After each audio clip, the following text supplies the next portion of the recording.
వేదిక టీవీ నేను మీ సాయిస్తా రంగిశెట్టి. ముందుగా ఈ రోజు స్పెషల్ స్టోరీకి స్వాగతం. జూబ్లీ హిల్స్ ఉప ఎన్నికల ప్రచారం జోరుగా సాగుతోంది. ప్రధాన పార్టీలన్నీ ప్రచారాన్ని పరుగులు పెట్టిస్తున్నాయి. అత్యంత ప్రతిష్టాత్మకంగా భావిస్తున్న జూబ్లీ హిల్స్ ఉప ఎన్నికల్లో అధికార పార్టీ సహా 3 ప్రధాన పార్టీలు ప్రచారం ఊపందుకుంది. కాంగ్రెస్ పార్టీ గెలుపు కోసం ఉవ్విళ్లూరుతోంది. ఇక బీఆర్ఎస్ సైతం తమ సిట్టింగ్ స్థానాన్ని నిలుపుకోవడానికి సర్వశక్తులా ఒడ్డుతోంది. బీజేపీలో మాత్రం అభ్యర్థుల ఖరారు నుంచి ప్రచారం వరకు కొంత ఆలస్యం కొనసాగుతోంది.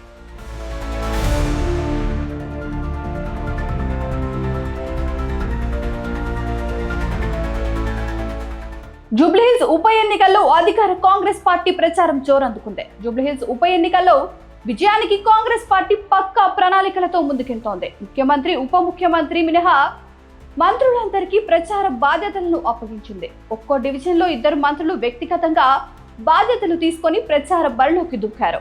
నవంబర్ 9వ తేదీతో ప్రచార గడువు ముగిసే వరకు మంత్రులు, ఎమ్మెల్యేలు, ఎంపీలు, ముఖ్య నేతలెవ్వరూ హైదరాబాద్ వీడి వెళ్లవద్దని హుకుం జారీ చేశారు. కాంగ్రెస్ అభ్యర్థి నవీన్ యాదవ్ గెలుపు కోసం ఈ నెల 30 నుంచి 4 రోజుల పాటు జూబ్లీహిల్స్ లో రోడ్ షోలు నిర్వహిస్తున్నారు. స్వయంగా ముఖ్యమంత్రి రేవంత్ రెడ్డి ఎన్నికల ప్రచారంలో పాల్గొంటున్నారు.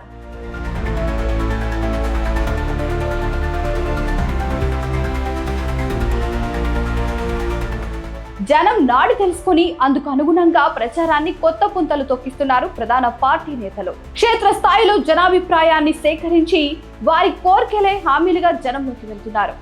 జూబ్లీహిల్స్ ఉప ఎన్నికలో బీఆర్ఎస్ గెలుపు ఖాయమని పటాన్చెరు కార్పొరేటర్ మెట్టు కుమార్ యాదవ్ ధీమా వ్యక్తం చేశారు.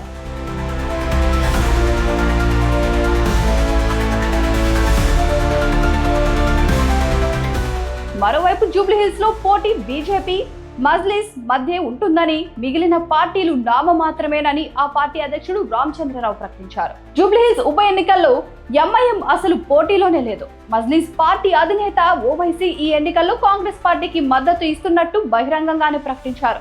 అంతేకాదు, ఎంఐఎం నేతల పట్ల పలు చోట్ల కాంగ్రెస్ అభ్యర్థికి అనుకూలంగా ప్రచారం కూడా నిర్వహిస్తున్నారు. ఇలాంటప్పుడు పోటీ బీజేపీకి, ఎంఐఎంకు మధ్య ఉంటుందని బీజేపీ చెప్పడం హాస్యాస్పదంగా మారింది. ఇదే విషయం బీజేపీ వైఫల్యాన్ని చెప్పకనే చెప్తున్నాయి.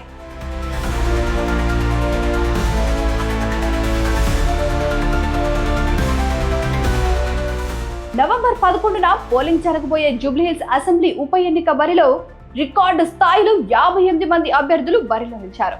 2009లో జరిగిన ఎన్నికల్లో మొత్తం 13 మంది, 2014లో 21 మంది, 2018 సాధారణ ఎన్నికల్లో 18 మంది, 2023లో 19 మంది బరిలో నిలిచారు. ఈసారి మొత్తం 211 మంది నామినేషన్లు దాఖలు చేయగా 81 మంది అర్హత సాధించారు. వారిలో 23 మంది నామినేషన్లను ఉపసంహరించుకోగా 58 మంది అభ్యర్థులు తుది జాబితాలో నిలిచారు. ఓటర్ల చీలిక ఎన్నికల ఫలితాలను ప్రభావితం చేస్తోందన్న బెంగ ప్రధాన పార్టీల్లో ఉంది.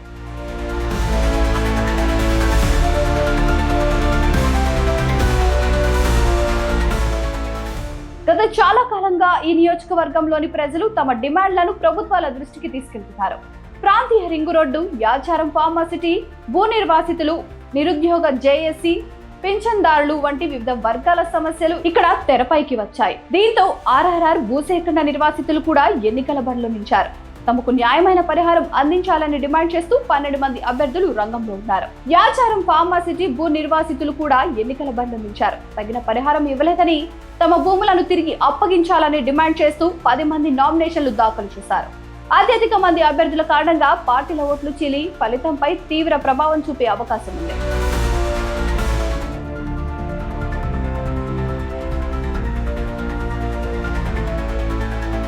మరోవైపు ఎస్సీ వర్గీకరణను వ్యతిరేకిస్తూ ఒక సామాజిక వర్గం తరపున 10 మంది నామినేషన్లు వేశారు. ఉద్యోగ నియామక ప్రకటనలు లేకపోవడాన్ని నిరసిస్తూ నిరుద్యోగ జేఏసీ తరపున 13 మంది యువకులు తమ నామినేషన్లు దాఖలు చేశారు. పెన్షన్లు సక్రమంగా రావడం లేదని నిరసిస్తూ సీనియర్ సిటిజన్ల తరపున 9 మంది రంగంలో ఉన్నారు. ఈ ఉప ఎన్నిక ఫలితం కేవలం శాసనసభలో ఒక సీటును నిర్ణయించడమే కాకుండా ప్రభుత్వ ప్రజాకర్షణపై ఒక నైతిక తీర్పుగా కూడా మారే అవకాశం ఉంది.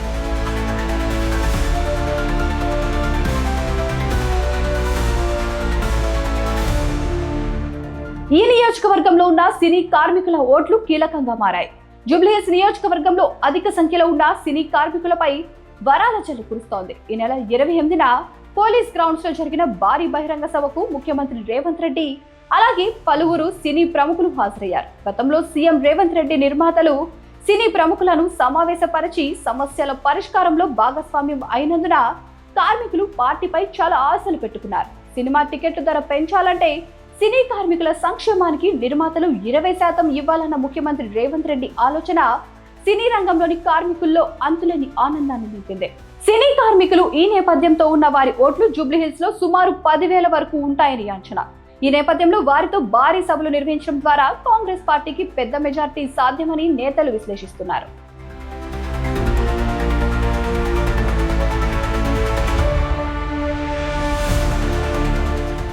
అయితే ఓటర్లు ఎవరిని ఎన్నుకుంటారన్నది చివరి క్షణం వరకు ఉత్కంఠగానే ఉంటుంది. వారి మనసులో ఏ పార్టీకి స్థానం ఉన్నది, గెలుపు ఎవరిని వరించబోతున్నది ఓటరు మహాశైల చేతిలోనే ఉంది.